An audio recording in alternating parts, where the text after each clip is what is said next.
د اذان نیوز محترمو لیدونکو السلام علیکم.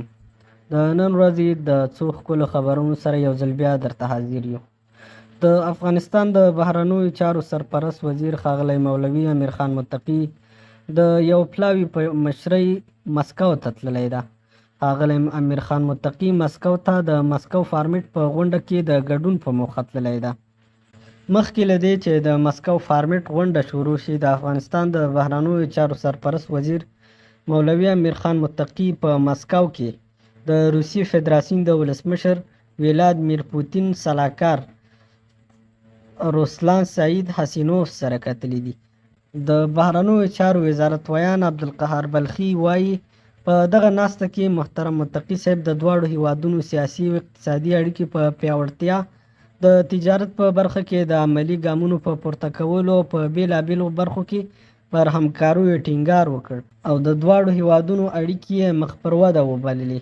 دغه راز د بهرنیو چارو وزیر د مخدره موادو د مخنیوي، د معتادینو د تداوی، د مثالي امنیت ټینګښت، د داعش له منځه وړل او د افغانستان د سرحدونو ساتل د اسلامي امارت له لاسته راوړنو څخه وبللې.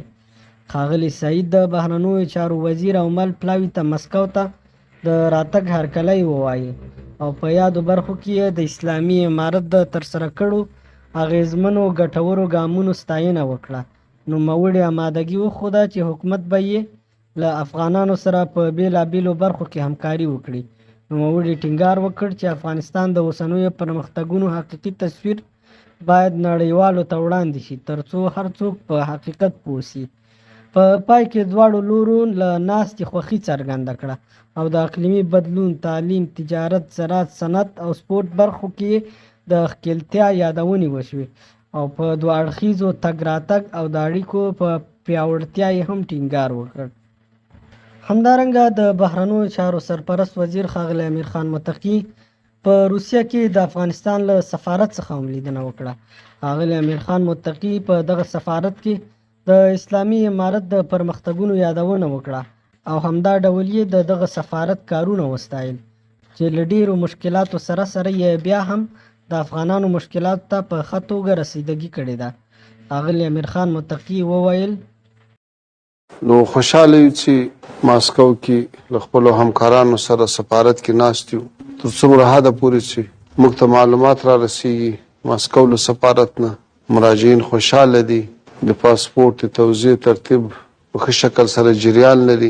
روسیې دپاره او هم د شاوخوا هیوادونو دپاره امید شته چې دا سلسله نور هم په همداسې شفافیت په مخ ولاړه شي. همدارنګه نور قنصلي خدمات دي، الله تعالی دې تاسو ته نور هم توفیق درکړي چې خپل کارونه نور هم ښه منظم کړي. د خدای تعالی احسان ده چې سره له سختو شرایطو، سره له مشکلاتو، بیا هم په ډیپلوماتیک ډګر کې موږ تاسو ډېر ښه روان یو. اکثره هیوادو سره ډیپلوماتیکې اړیکې ډېرې ښې دي، بلکې ورځ په ورځ وده کوي، ورځ په ورځ په مخ ځي. داسې په افغانستان کې الله تعالی له 45 کاله وروسته امنیت راوست. د افغانستان خاوره، د افغانستان ګاونډیان دا ټول افغانستان نه په امن سو، له تشویشه خلاص سو. دا یوه غټه لاسته راوړنه ده. همدارنګه مخدره مواد بله هغه ستونزه وه چې د موږ او د نړیوالو اړیکې هم خرابې کړې وې. خپل افغانانو ته هم ضرر و، ګاونډیانو ته هم ضرر و. هغه هم کشت الحمدلله 0 ته راټیټ سو.